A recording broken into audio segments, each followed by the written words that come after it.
Hello and welcome to more LSAT games. I've got a great one today, a viewer request, probably the strangest game I've ever seen, a notorious game among people who are preparing to take the LSAT. This is the fourth game from PrepTest 18, sometimes called the Partner Associates Assistance game, always called a very, very weird game. I've already got a setup here. You can see roughly we're trying to figure out who's a partner, who's an associate, and who's an assistant at a law firm after several rounds of review. With just that in mind, it doesn't seem like that strange of a game. It just seems like it's going to be a grouping game where maybe we don't know the sizes of the groups, except the setup gives us exactly who is a partner, associate, and assistant. If an order game gives you the arrangement ahead of time, or a grouping game gives you who's in every group, then you know it's not really a typical order game or a typical grouping game. And that's exactly what's going on here. We're told we've got these two partners, H and R.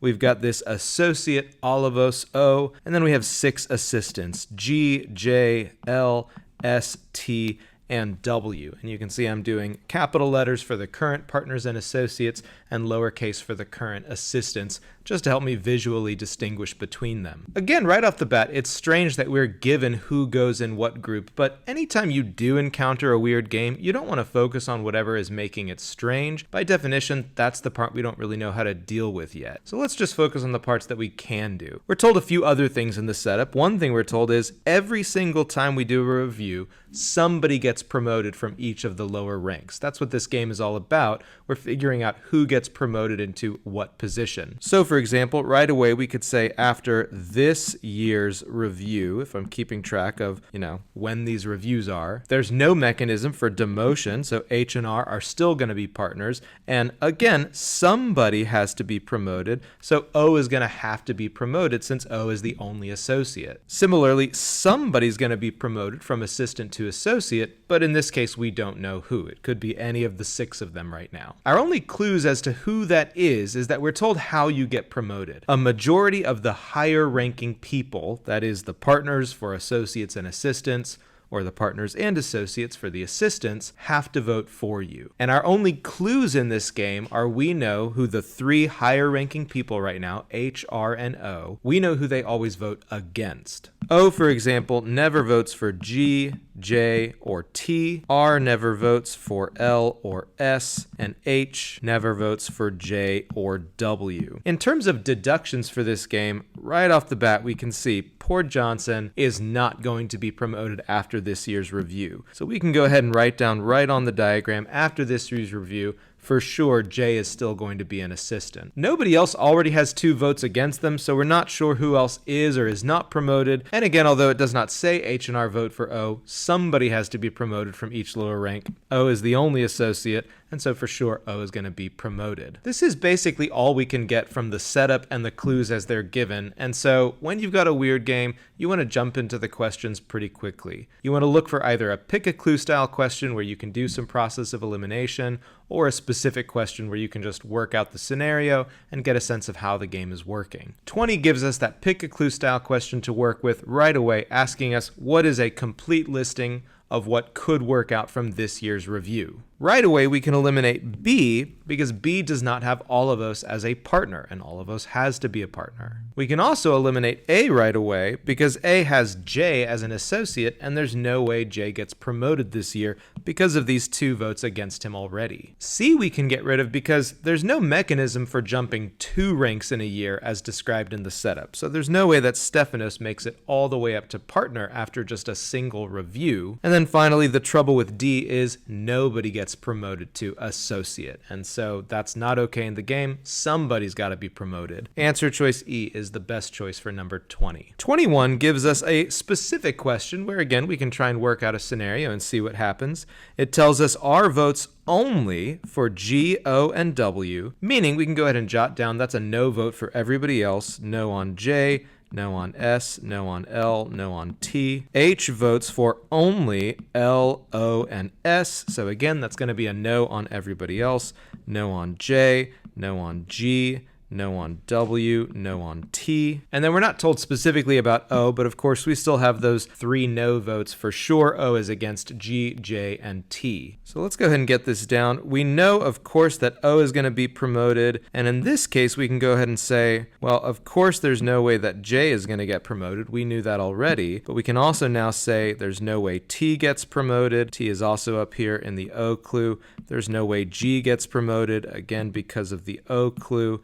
And so G and T are going to have to remain assistants after this year's review. I don't think there's anyone else we know for sure can't be promoted, and we know somebody has to be promoted, so we may as well go ahead and put in on that associate slot one of whoever's left over, L, W, and S. One of them for sure must be promoted to associate. The question asked for a complete list of the possible associates after this year's review, and so I'm just going to go down the line and eliminate any list that contains J, G, or T, which means that A is out, it has G, B is out, it has J, C and E are out, they both have T. There's another reason E doesn't work, but once we've eliminated it, it doesn't really matter why. The only choice left over must be the correct choice. 21 is D. 22 is an interesting question. Again, roughly a specific question. It asks us if Johnson is to be promoted after next year's review, what's the least number of assistants that have to be promoted from this year's review? We already know J always has 2 votes going against him from O and H,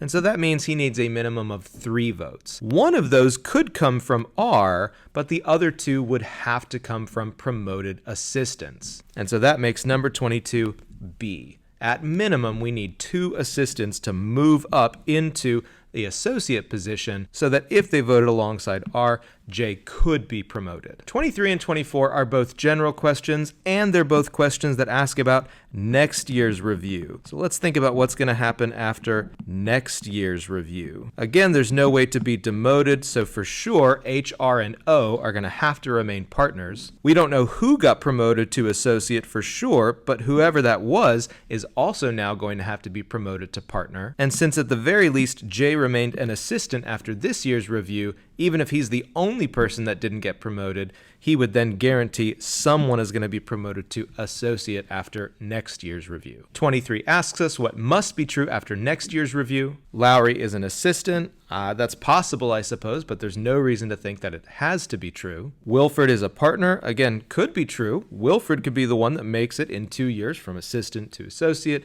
to partner, but there's no reason that has to be true. There are no assistants is tempting, but even though we didn't actually put a blank down here, there certainly could be someone who's not promoted to associate. We know the minimum case scenario is that at least J remains an assistant and therefore would have to be promoted to associate if he were the only one who remained an assistant, but we don't know that he's the only one who remains an assistant. There could be several people that end up just getting carried down to assistant year over year. So no, I don't think we can say answer choice C must be true. D, there are at least 2 assistants. Again, I don't see any reason to think there are at least 2, so by process of elimination, number 23 has to be E. And I can see what's going on there. If I've got 6 assistants right now, the most I can have after this year's review would be 5, and then the most I could have after next year's review would be 4, because again, every year somebody gets promoted. Number 24 asks us what's the least number of associates after next year's review. We figured out that was 1, and so that is answer choice B. Let's take a look at our answers and see how we did. E, D, B, E, B. E, D,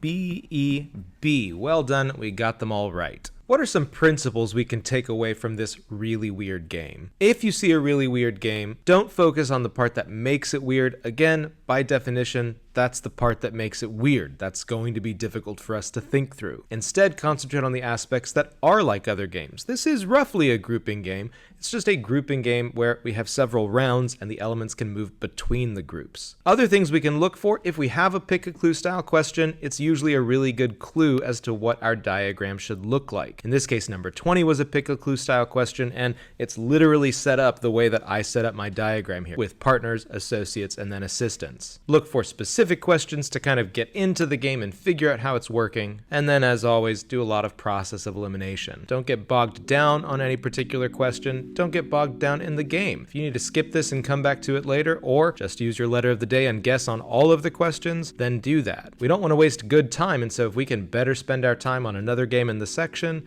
then that's what we should do. But there you have it. That's how I would attack the final game, fourth game of Prep Test 18. Super strange game. I hope that's been helpful to you. Again, that was a viewer request, and I'm happy to do other viewer requests. Post them down in the comments. I will get to them as quickly as I can. Now that I've got this fantastic LSAT only channel, I am going to try and be posting a lot more content, a lot more games, and of course, content related to the other sections of the test, reading comprehension and arguments. So I am happy to take your requests. Put those down in the comments, like the video, subscribe. I will see y'all next time.